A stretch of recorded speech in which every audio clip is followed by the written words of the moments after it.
वेद व्यास जी महाराज चिंतातुर थे। नारद जी आए, महाराज क्यों चिंता हो, तुम्हारी लेखनी ने तो बड़ा चमत्कार किया, अगर आप ही चिंता में पड़े रहेंगे तो हम गृहस्थियों का क्या, अन्य गृहस्थियों का क्या होगा, महात्मा तो ठीक है।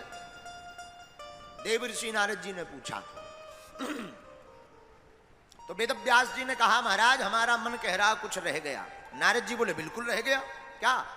भगवान की बाल लीला का चरित्र।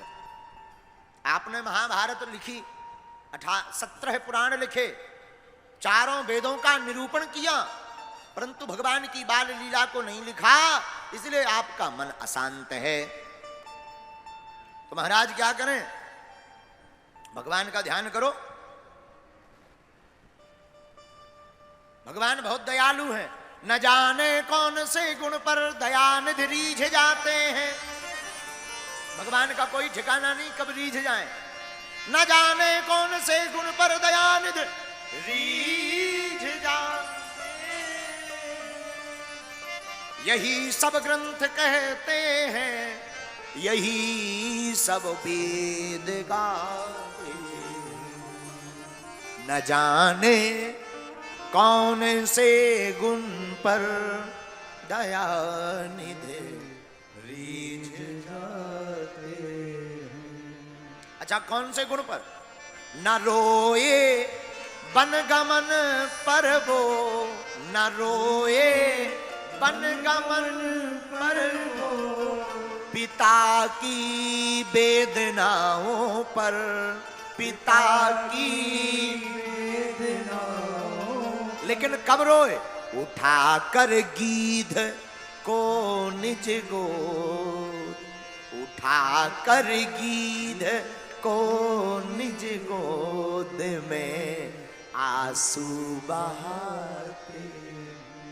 न जाने कौन से गुण पर दयानिधि रीझ जाते। भगवान का कोई ठिकाना नहीं, कब रीझ जाए है? किस भाव पर भगवान रीझ जाए, उनका कोई ठिकाना। वेद व्यास जी, आप तो भगवान का स्मरण करो, जय जयकार होगा। और तुम्हें अगर भरोसा ना हो तो नारद जी ने अपने पूर्व जन्म की कथा बताई। महाराज, पूर्व जन्म में हम भी दासी पुत्र थे, लेकिन दासी पुत्र से आज हम ब्रह्मा पुत्र नारद हो गए। कहो कैसे? संत के प्रभाव से। किसके प्रभाव से? सत्संग और संत का प्रभाव। हम प्रार्थना करें, जबलपुर के पागलों, कथा में बैठ करके समय बर्बाद नहीं कर रहे, अब तू सदगति के मार्ग को प्रशस्त कर रहे हो। यहां से ही सदगति संभव है। बोले क्यों? बिनु सतो संग विवेक न होई, राम कृपा बिनु सुलभ। कॉफी।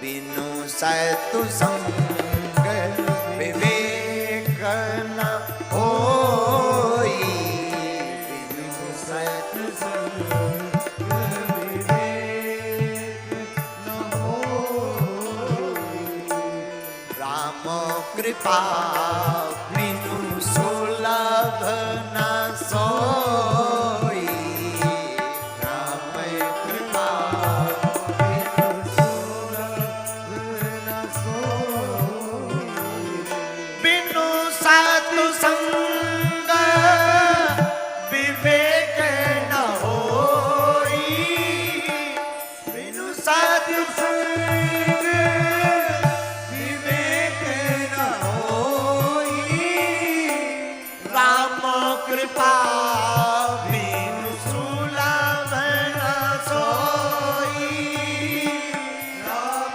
कृपा बिनु सुलभ न सोई, बिनु सत्संग विवेक न होई, बिनु सत्संग विवेक न होई, राम कृपा बिनु सुलभ न सोई, राम कृपा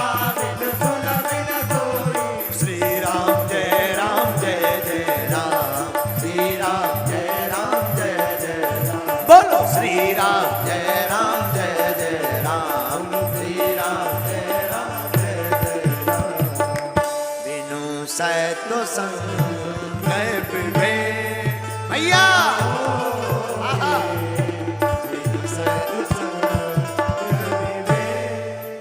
बिना सत्संग के विवेक जागृत होने वाला नहीं है।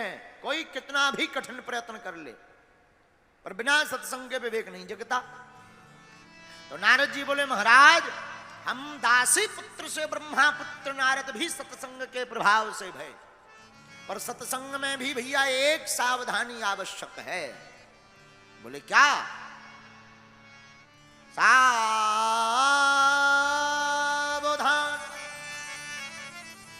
सावधान, सत्संग में भी सावधान की आवश्यकता है। मन को सावधान करके जब तक आप सत्संग नहीं सुनोगे तब तक सत्संग समझ में आने वाला नहीं है। ब्रह्मा जी के पुत्र नारद, नारद जी कहते कि हमारी माता जी दासी थी पूर्व जन्म में, घर घर जाकर के वो झाड़ू पोछा का काम करती थी। नारद जी बोले महाराज हमारी अवस्था थी 5 साल की, तब हम भी अपनी माता जी के साथ घूमा करते थे। एक बार गांव में महात्मा पधारे चातुर्य मास के लिए। महात्माओं की सेवा में गांव वालों ने हम लोगों को लगा दिया।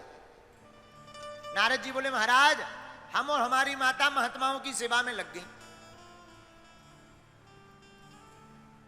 और महात्माओं के चरणों में रह करके महात्मा रोज बढ़िया गीत सुना में, भगवान की मीठी मीठी कथा सुना में। नारद जी बोले हम थे तो छोटे से और हमको भी बड़ा मजा आने लगा जब महात्मा सुबह शाम कीर्तन गावे। तो नारद जी बोले महाराज हम भी छोटी छोटी तालियों से, नन्ही नन्ही तालियों से भगवान का बड़ा प्यारा प्यारा गीत गाने लगे, कीर्तन गाने लगे। महात्माओं को पुष्प ले आवे, कभी उनके कपड़ा लेकर के साफ कर देवे, कभी महात्माओं के चरणों की धीरे धीरे छोटे छोटे हाथों से सेवा करें। महाराज एक दिन 4 महीने कब पूरे हो गए पता ही नहीं चला। तो महात्मा जाने लगे। नारद जी बोले महाराज व्यास जी हम भी छोटे से थे तो पीछे पीछे हम भी जाने लगे। महात्मा बोले कहां जा रहे हैं बेटा? थे तो हम छोटे से ही। हमने कहा महाराज अब तो हमको भी आदत पड़ गई, हम भी आपके जैसे बनेंगे, आपके साथ चलेंगे।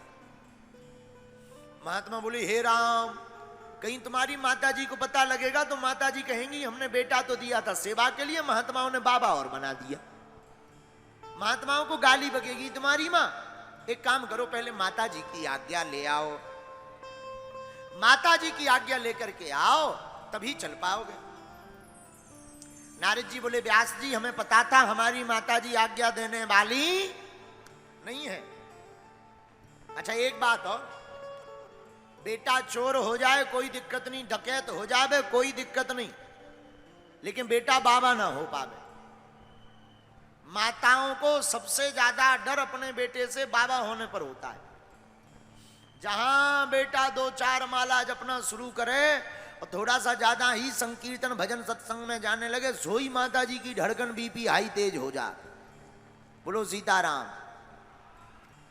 तो महात्मा बोले बेटा बाद में आना, एक काम करो ये माला लो, भजन करना, जब तुम्हारी माता जी आज्ञा दे देवे सोई हमारे पास आ जाना। हो। नारद जी घर आए और घर पर आकर के भगवान के नाम का कीर्तन करने लगे।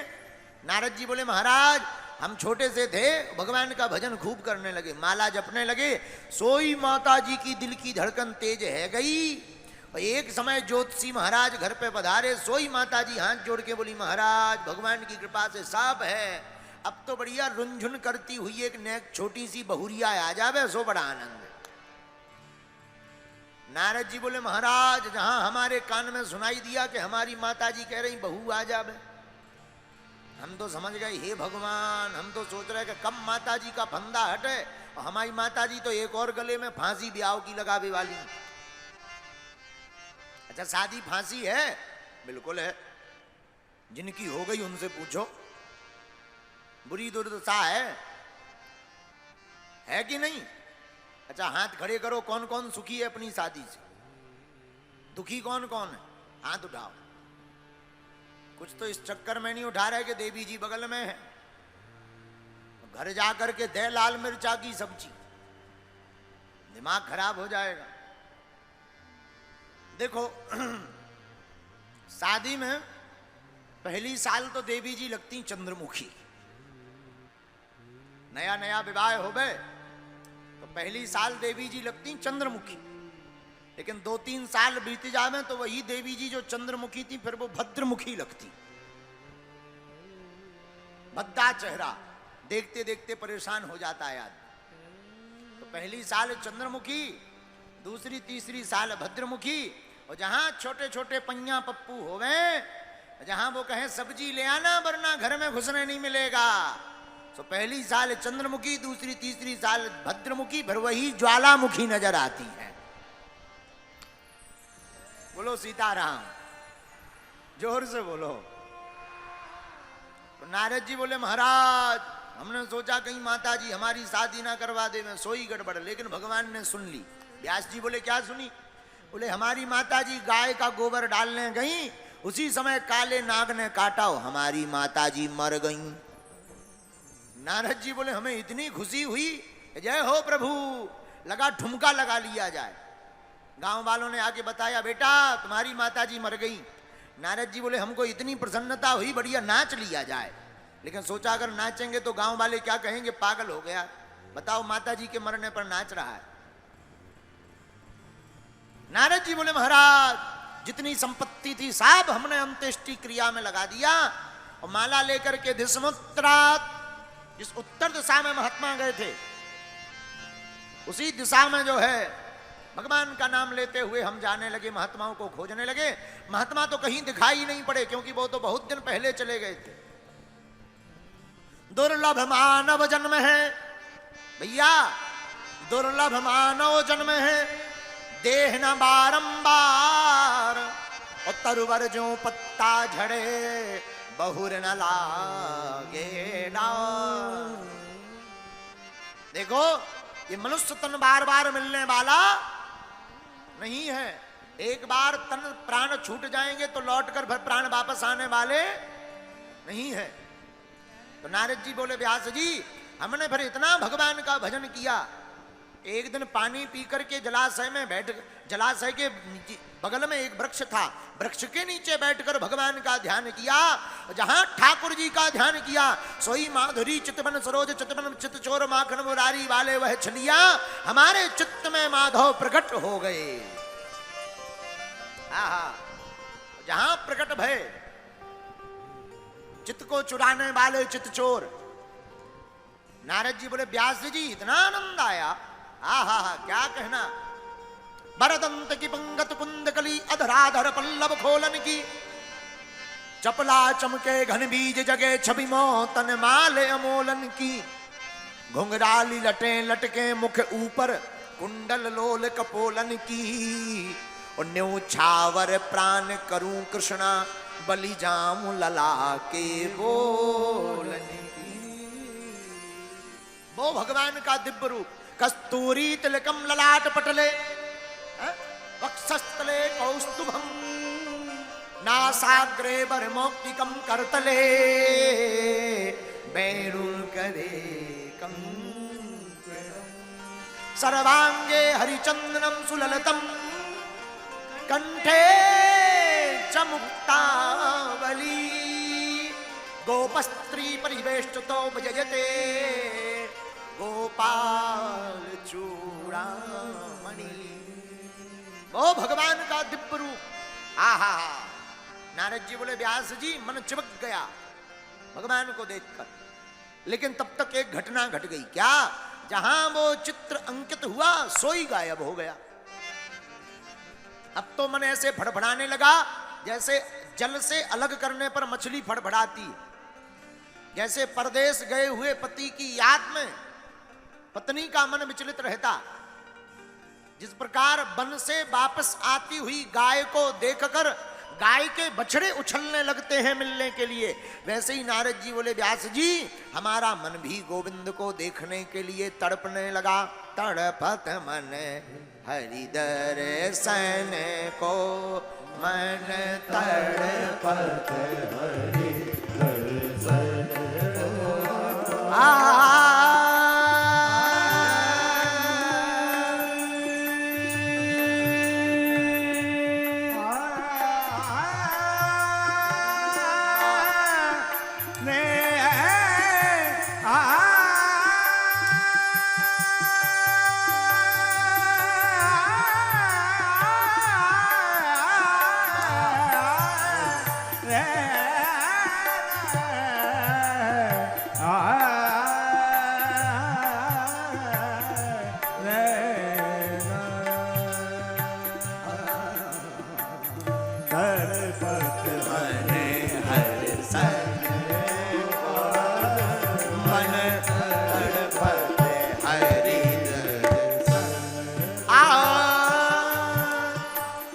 हरि दर्शन तड़पत हरि दर्शन को, आज मन तड़पत हरि दर्शन को, आज मन तड़पत हरि दर्शन को, आज मन तड़पत हरि दर्शन को, आज मन तड़पत हरि दर्शन को, आज मन तड़पत हरि दर्शन को, तड़पत मन हरि दर्शन को, तड़पत मन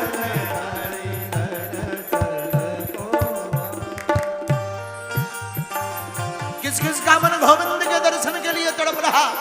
ए बलिहारी जाऊं गोपाल, दोनों हाथ उठाकर गोविंद मेरो है, गोपाल मेरो है, गोविंद मेरो है, गोपाल मेरो है, गोविंद मेरो है, गोपाल मेरो है, गोविंद मेरो है, भैया गोपाल गाओ। श्री राधा रमण नंदलाल मेरो है, श्री राधा रमण नंदलाल मेरो है, तड़पत मन हरि दर्शन को, मन तड़पत हरि दर्शन को, तड़पत मन हरि दर्शन को। मन तड़पत हरि दर्शन को। नारद जी कहते हैं हमारा मन भगवान को देखने के लिए तड़पने लगा। आहा, तड़पत मेरी दिल से यूं जाती ही नहीं है, तड़पत मेरी दिल से यूं जाती ही नहीं है, फिर भी खबर उनकी कोई आती भी नहीं। क्या कहें, दीदार उस सांवरे का करूं तो किस कदर करूं, न वो दिखता है न मन ठहरता है, न ये मन रुक रहा कि मान जाए दीदार उस सांवरे का। फिर एक संत बहुत अच्छी बात बोले, एक संत बहुत अच्छी बात कहते थे। एक संत कहते थे देखो, आहा, भगवान के बिना कोई अपना नहीं। इन आंखों में संसार के जितने रंग समाये हैं और ये संसार जितनी रंगीन दिख रहा है, इससे भी कहीं ज्यादा खूबसूरत रंग किसी का है तो वो हमारे घनश्याम का रंग है। इसलिए एक संत गाते थे, हे मुरलीधर छलिया मोहन, हम भी तुमको दिल दे बैठे, गम पहले से भी कम तो न थे, एक और मुसीबत ले बैठे।